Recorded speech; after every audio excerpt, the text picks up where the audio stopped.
One of the benefits of the skeleton modeling is the fact that you can easily do the changes. So open one of the files on the browser and double-click on a base component. This will navigate you to the base file.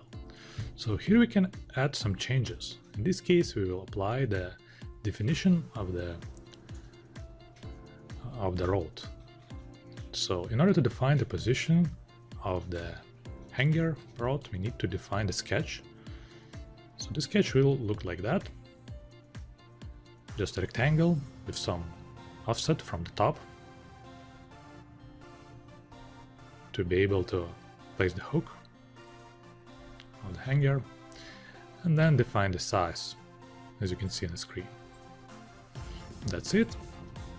So this newly created solid body will emulate the hangar. Okay, let's make it a new solid. And then we need to transfer this newly created solid into our final assembly.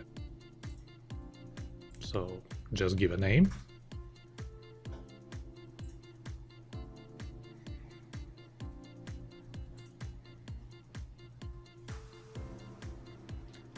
Use Manage, Make Components. And in this dialog, choose No, since you don't want to make a new assembly, but you want to place a newly created file in an existing one. Choose the assembly location, click Next, and OK.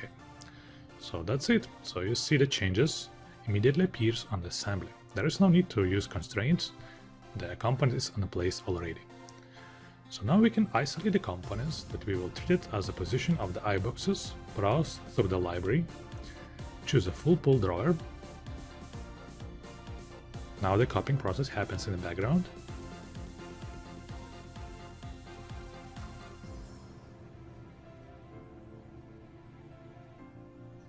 And when the component is on the place, it's enough to just choose where is the front, the top, and the side of the iBox.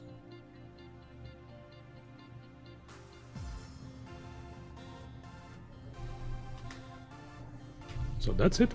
We have the iBox component on the place. Now we can do the same with the remaining one.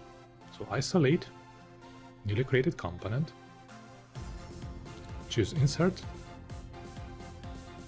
browse through the library structure,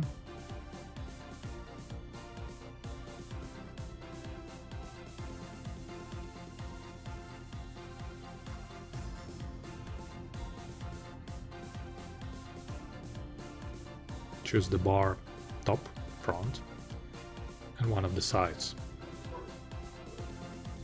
And that's it. So the bar is on a place.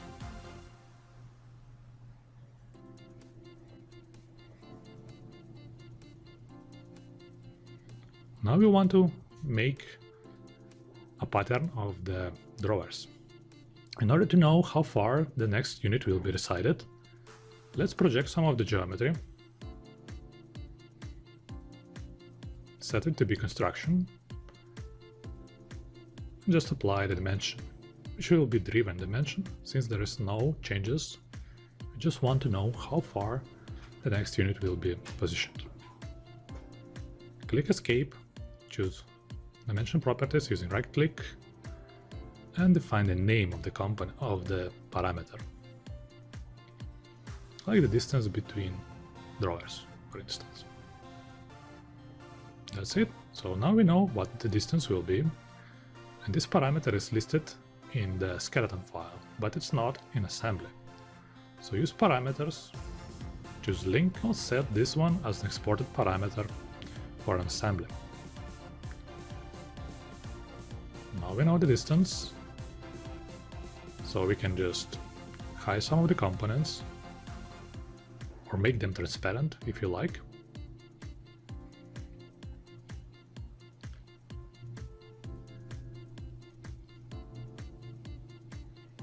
Okay, and we'll set the bomb structure to be a reference for the bar iBox position, and now we can finally utilize the pattern. You can also pick the hardware like the handle and facade and the body of the drawer. And then we can choose the pattern, choose the direction, the distance, and that's it.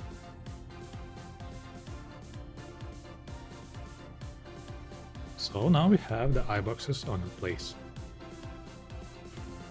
As you may see, they are on the right position.